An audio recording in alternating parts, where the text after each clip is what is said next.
दोस्तों, लॉरेंस बिश्नोई इस समय तिहाड़ जेल में बंद है और सूत्र बताते हैं कि दिन भर में वो 2 घंटे हनुमान चालीसा का पाठ करता है, हफ्ते में एक बार सुंदरकांड का पाठ करता है, दिन भर में वो 5-7 लीटर दूध पी जाता है और दिन भर में 2 बार तगड़ी एक्सरसाइज करता है। इसके साथ पूरे गैंग को ऑपरेट करता है उसी तिहाड़ जेल से व्हाट्सएप और फोन के जरिए। सोचिए कितना खतरनाक सुनने में ही लग रहा है। लेकिन लॉरेंस की एक और कहानी निकल के सामने आती है कि लॉरेंस इतना बड़ा गैंगस्टर अपनी गर्लफ्रेंड की वजह से बना। एक और तथ्य निकल के आता है कि चुनाव हारने के बाद लॉरेंस इतना बड़ा गैंगस्टर बना। क्या है पूरी कहानी इस वीडियो में हम समझेंगे, लेकिन इससे पहले ये समझें, उससे पहले मुंबई को समझना पड़ेगा। मुंबई में ऐसा लग रहा है कि अंडरवर्ल्ड की वापसी हो गई है। जिस तरह से फिल्म स्टार, अभिनेता, नेता डरे हुए हैं लॉरेंस के खौफ से, उससे यह लग रहा है कि अंडरवर्ल्ड की वापसी हो गई है। हर एक बड़े एक्टर्स और बड़े पैसे वाले को लग रहा है कि अब कहीं उनका तो नंबर नहीं। कैसे बन गया लॉरेंस इतना बड़ा गैंगस्टर, उसको समझने के लिए लॉरेंस के बचपन में चलना पड़ेगा। तो सबसे पहले बचपन में चलते हैं और लॉरेंस का जन्म आपको बताते हैं। लॉरेंस का जन्म 12 फरवरी 1993 में पंजाब के फिरोजपुर गांव में हुआ था। बचपन में लॉरेंस इतना गोरा पैदा हुआ था कि इसकी माताजी ने इसका नाम लॉरेंस रखा था। लॉरेंस एक क्रिश्चियन शब्द है और क्रिश्चियन लोग अपने बच्चों का नाम लॉरेंस रखते हैं। लॉरेंस का मतलब होता है चमकता हुआ सफेद। और बचपन में ये गोरा था, अभी भी बहुत स्मार्ट है। बचपन में ये गोरा स्मार्ट था, इसलिए माताजी ने इनका नाम लॉरेंस रखा था। इनकी माताजी पढ़ी लिखी थी और इनके पिता जो थे वो हरियाणा पुलिस में कांस्टेबल थे। एक और कांस्टेबल का बेटा देश का अंडरवर्ल्ड बना था, बाद में वो दूसरे देश में चला गया। ये दूसरे कांस्टेबल है और ये भी अंडरवर्ल्ड से कम नहीं है। इंटरनेशनल लेवल पर इतने बड़े जुर्म को अंजाम दे रहे हैं, उसके बाद से उसका जिम्मेदारी भी ले रहा है। चलिए आगे समझते हैं। लॉरेंस के पिता ने 1997 में पुलिस की नौकरी छोड़ दी थी और किसान बन गए थे। बिश्नोई 2010-2012 में अबरोहर में पढ़ाई की, जो 12वीं तक की पढ़ाई है अबरोहर में ही की। उसके बाद से 2011 में चंडीगढ़ के डीएवी कॉलेज चले गए। वहां पर स्टूडेंट यूनियन के लीडर से इनकी मुलाकात हुई जिसका नाम था गोल्डी बरार, और उसके बाद से दोनों में दोस्ती हुई। फिर मामला तो आप समझे होंगे कि गोल्डी बरार का नाम अभी तक आपने नहीं सुना होगा, तो गोल्डी बरार भी आगे गैंगस्टर है, आगे मैं समझाऊंगा। लेकिन उसके बाद से स्टूडेंट यूनियन में जाने के बाद इन्होंने एक ऑर्गेनाइजेशन बनाया लॉरेंस बिश्नोई ने। उस ऑर्गेनाइजेशन का नाम था organisation of Punjab university, SOPU, और इसी के बैनर तले लॉरेंस जो है वो चुनाव लड़ना शुरू कर दिया। चुनाव लड़ने के लिए सारे हथकंडे अपनाए, सारी चीजें अपनाई। शराब पिलाया, लोगों को हटकाया, बहलाया, फुसलाया, प्यार किया, डांटा, लेकिन चुनाव हार गया। चुनाव हारने के बाद असली खेला शुरू होता है। चुनाव हारने के बाद से, मैं शुरुआत में बताया ना, सिक्के का एक पहलू और है। चुनाव हारने के बाद वो हार नहीं माना, उसके बाद से उसने एक पिस्टल खरीदी और उसके बाद से बदला लेना शुरू किया। और 2011 में जब चुनाव लॉरेंस हारने वाली टीम से सामना हुआ तो भिड़ंत हो गई और फायरिंग हो गई। पहला मुकदमा लॉरेंस पर वहीं दर्ज हुआ जिससे वो चुनाव हारा था, उसी से भिड़ंत हो गई और पहला मुकदमा दर्ज कर दिया गया। हत्या का प्रयास, मारपीट, डकैती जैसे अपराध उसके बाद से लॉरेंस के लिए आम बात हो गई थी, आम घटना हो गई थी। मतलब ये छोटी बात हो गई थी। पहली बार गोली चलाई, चुनाव हारने के बाद मुकदमा दर्ज हुआ, उसके बाद मुकदमा देखकर, जमानत देखकर और वकील वाला मैनेजमेंट देखकर इसको मजा आने लगा कि जेल के अंदर से भी मैनेजमेंट चल सकता है, वकील के रौब से भी मैनेजमेंट चल सकता है, जज को मैनेज किया जा सकता है। ये सारी चीजें लॉरेंस समझ पाता था। अब लगने लग गया था कि मुकदमा एक श्रृंगार है और उसी को उसी तरह से देखा जाए। 2013 तक बिश्नोई एक खतरनाक व्यक्ति बन चुका था। उस पर तब तक बहुत सारे मुकदमे हो चुके थे, बड़े अपराध जैसे हत्या का प्रयास, लूटपाट, डकैती, इस टाइप के बड़े अपराध। 2013 तक लॉरेंस का सिक्का चल रहा था और 2013 में पता है लॉरेंस की कितनी उम्र थी? मात्र 20 साल। 20 साल की उम्र थी और लॉरेंस का सिक्का चल रहा था 2013, क्योंकि उम्र 1993 में पैदा हुआ था। तो सोचिए 2013 तक 20 साल की उम्र में लॉरेंस का सिक्का चल रहा था। 2013 लॉरेंस बिश्नोई शराब गिरोह, तस्करी, हथियार जैसे कारोबार में शामिल हो चुका था। इस समय लॉरेंस की उम्र 20 साल थी। अक्सर गिरोह में हत्यारों को पनाह देता था, उन्हें सुरक्षा संसाधन मुहैया कराता था। 2014 में राजस्थान पुलिस के साथ इसकी मुठभेड़ भी हुई। इसका कहना यह था ना कि जो लोग इसके गुट में शामिल होते थे, एक स्मार्ट था, दूसरा ये अपनी बातों से लोगों को मना लेता था। था। तीसरा, उनको सपने दिखाता था कि कनाडा में हमारी व्यवस्था है, अगर यहाँ अपराध करोगे मैं कनाडा में सेट करा दूंगा, पैसे दूंगा, रुपए दूंगा, वकील हमारे हैं, सारी सेटिंग मेरी है, सब कुछ करो। अपराधी इससे अट्रैक्ट होते थे, बातें कमाल की किया करता था। आप समझिए, जेल के अंदर से सारा मैनेजमेंट संभाल रहा है, जेल के अंदर इंटरव्यू दे देता है, तो सोचिए कितने बड़े मैनेजमेंट के साथ ये आदमी चलता है। बाद में सब लोग भले सस्पेंड हो जाएं। आगे समझने की कोशिश करते हैं। गर्लफ्रेंड के चक्कर में बना गैंगस्टर, एक मैंने अभी बताया चुनाव के चक्कर में बना गैंगस्टर, दूसरा गर्लफ्रेंड के चक्कर में बना गैंगस्टर। देखिए, कहा जाता है ना कि हर एक आदमी, कामयाब आदमी के पीछे एक औरत का हाथ होता है और नाकामयाब आदमी के पीछे भी औरत का हाथ होता है। अब कामयाब है ये, नाकामयाब है ये नहीं जानता हूं, लेकिन औरत का चक्कर इसमें भी है। चलिए, लेकिन इत्तेफाक ये है कि वो औरत इस समय दुनिया में नहीं है, ऐसा कहा जाता है। जो रिपोर्ट्स है मैं वही बता रहा हूं। कहा जाता है कि अब्रोहर में, कॉन्वेंट स्कूल में जब ये पढ़ता था तो उसके साथ एक लड़की थी, गर्लफ्रेंड थी, उससे बहुत प्यार करता था, शादी के सपने दोनों ने देखे थे। लेकिन जब चुनाव हुआ था ये छात्र संघ वाला, उस चुनाव में हार हुए थे, उसके बाद गैंगवार हुई थी। उस गैंगवार में इसकी गर्लफ्रेंड का मर्डर कर दिया गया था। उस मर्डर के बाद से ये गैंगस्टर बना और फिर बाद में चुन चुन कर लोगों से बदला लिया। एक कहानी ये भी कही जाती है, लेकिन ये कहानी कितनी सच है कितनी झूठ है इस पे मैं नहीं जाऊंगा, लेकिन हर जगह ये कहानी बताई जाती है और इससे कोई इनकार भी नहीं करता है। चलिए आगे समझते हैं। शूटरों का मसीहा है ये। जो लोग शूटिंग समझते हैं, जो लोग अपनी प्रोफाइल पे गन लगाते हैं, इसकी एक खास टीम है जो ये देखती है कि कौन गन का बहुत शौकीन है, कौन लड़का कम उम्र में गन चला रहा है, कौन पिस्टल बेच रहा है। ऐसे लोगों को ये रखता है, उनको मसीहा बनाता है। और इसके शूटर पंजाब, हरियाणा, राजस्थान, दिल्ली, हिमाचल प्रदेश में काम करते हैं। उनका नेटवर्क दुनिया भर में फैला हुआ है। बिश्नोई जेल में मैनेजमेंट प्रणाली के अंदर बहुत शानदार है और इसके गिरोह जो लोग शामिल होते हैं उन लोगों को खूब पैसा देता है, खूब व्यवस्थाएं करता है। मैंने शुरुआत में बताया, सपने दिखा देता है कि भाई कर देंगे, ये कर देंगे। अब देखिए, बाबा सिद्दीकी की हत्या जिन लोगों ने की, उन 3 लोगों की अपनी जो हैसियत थी वो कुछ नहीं थी। एक बहराइच के थे, एक कहीं और के थे और कहीं और के थे। अगर प्रोफाइल उन लोगों की देखेंगे जिन लड़कों ने हत्या की है, लो प्रोफाइल के, कोई कबाड़ी का काम करता था, कोई पेंटर था, कोई कारपेंटर था, इस टाइप के लोग काम करते थे और उन्होंने हत्या दे दी, क्योंकि पीछे का जो बैक सपोर्ट था वो बहुत मजबूत था, वो लॉरेंस था। अब ऐसे समझिए कि एक पिक्चर आई थी गंगा जल, तो उसमें ड्राइवर कहता है जब साहब ही बैठे हैं तो मारिए चक्का दे दीजिए, तो समझिए लॉरेंस कहता है ना हम है ना पीछे से, किसी को भी वो बना देता है और वो आदमी उसका काम सेट कर देता है। इसी से लॉरेंस का जो फिरौती वाला काम है वो बहुत आसानी से चलता है। बहुत सारे लोग ये दावा करते हैं कि बैठे बैठे वहीं से फोन करता है, फिरौती का पैसा पहुंच जाता है। बहुत सारे लोग ये बताते ही नहीं है कि लॉरेंस ने हमको फोन किया था और 2 करोड़ रुपया मांगा था। डर इस नंबर का है और बाबा सिद्दीकी के मर्डर के बाद ये डर अब 100 गुना बढ़ गया है। अब लोग ये कह रहे हैं कि लॉरेंस ने, अगर किसी को मजाक में भी लॉरेंस का नाम लेके किसी ने फोन किया ना तो उसकी भी स्थिति बदल जाएगी।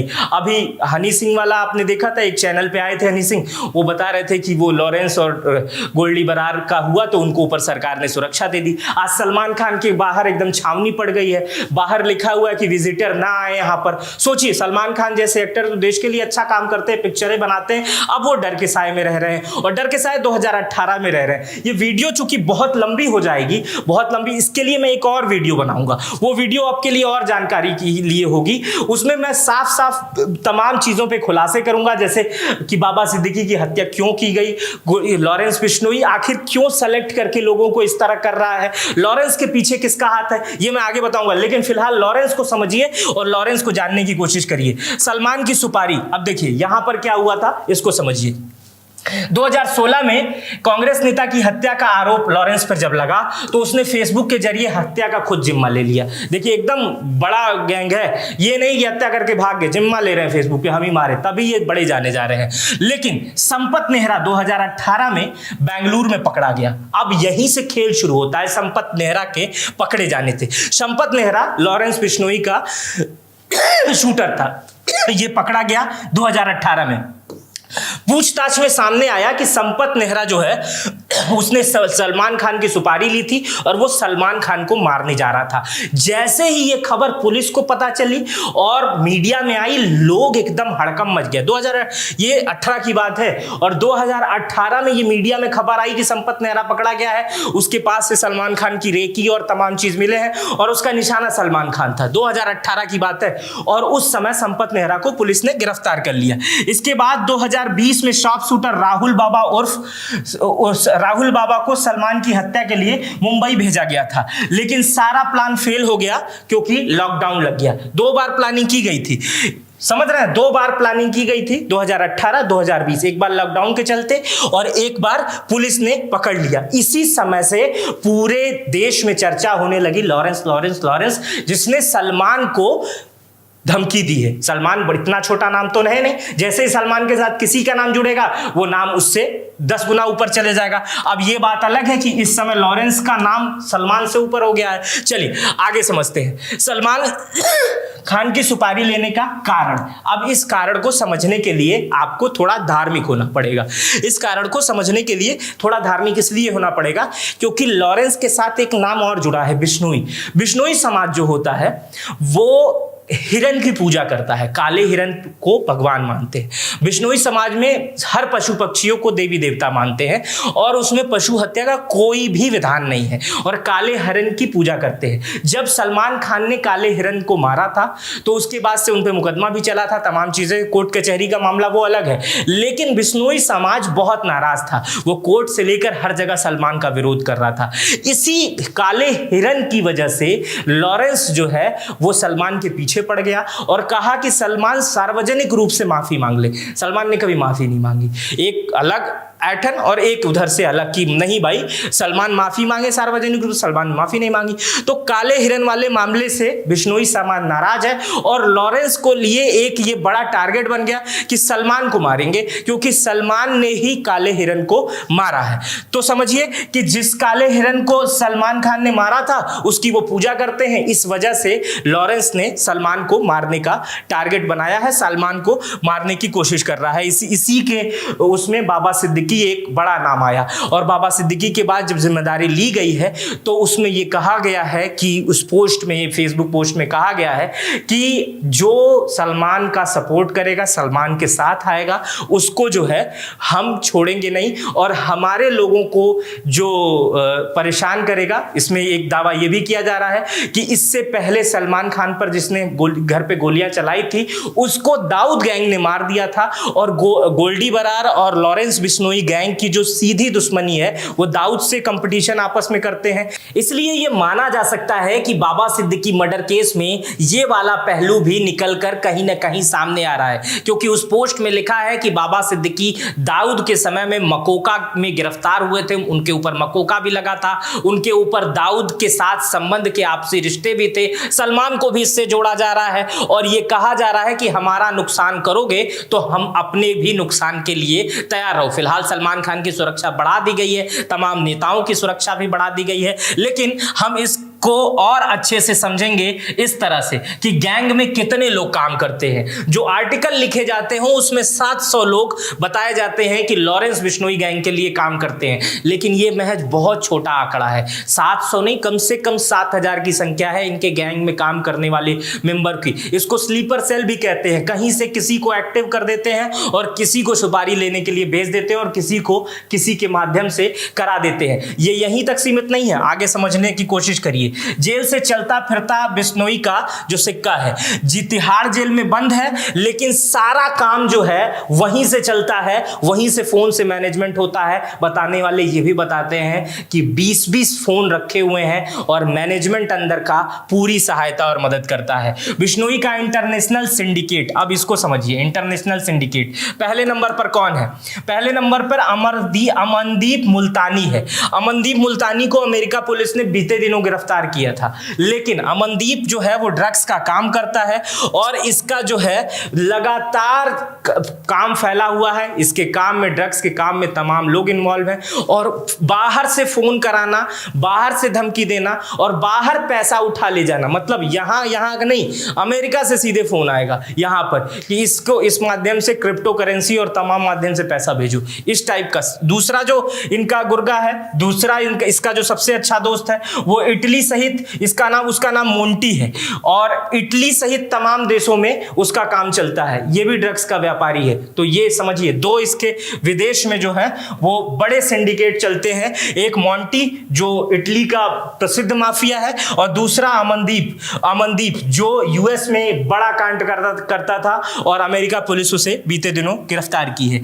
तीसरे नंबर पर है गोल्डी बरार। हालांकि पहले नंबर पर ही गोल्डी बरार को रखना चाहिए। गोल्डी बरार लॉरेंस बिश्नोई का सबसे करीबी समर्थक कह लीजिए, दोस्त कह लीजिए और गैंग का लीडर कह लीजिए, वो माना जाता है। वो तो क्रमवार मैंने ऐसे रखा है तो गोल्डी बरार को तीसरे नंबर पे आ गया। लेकिन गोल्डी बरार, सिद्धू मूसेवाला कांड में भी गोल्डी बरार का नाम आया था, जिम्मेदारी भी ली गई थी। तो गोल्डी बरार सबसे करीबी है और गोल्डी बरार कनाडा में रहता है और वहीं से सारे जो है ऑपरेशन को अंजाम देता है। और इसको अगर समझने की कोशिश करेंगे तो तह के अंदर जाएंगे तो बहुत सारी चीजें निकलेंगी। अब देखिए, लाइफस्टाइल मैंने आपको शुरुआत में बताई है कि भक्त टाइप आदमी है, मांस मदिरा का कोई सेवन नहीं है और जेल में रहने के दौरान बहुत लोग इससे प्रभावित होते हैं। कई अंदर के सूत्र बताते हैं बहुत लोग प्रभावित होते हैं। अंदर घंटों की पूजा, सुंदरकांड का पाठ, एक्सरसाइज, उसके बाद से सात्विक खाना पीना, यही सब चलता है जेल के अंदर। जो सेटिंग वेटिंग होती है वो कैसे करता है ये मुझे नहीं पता है।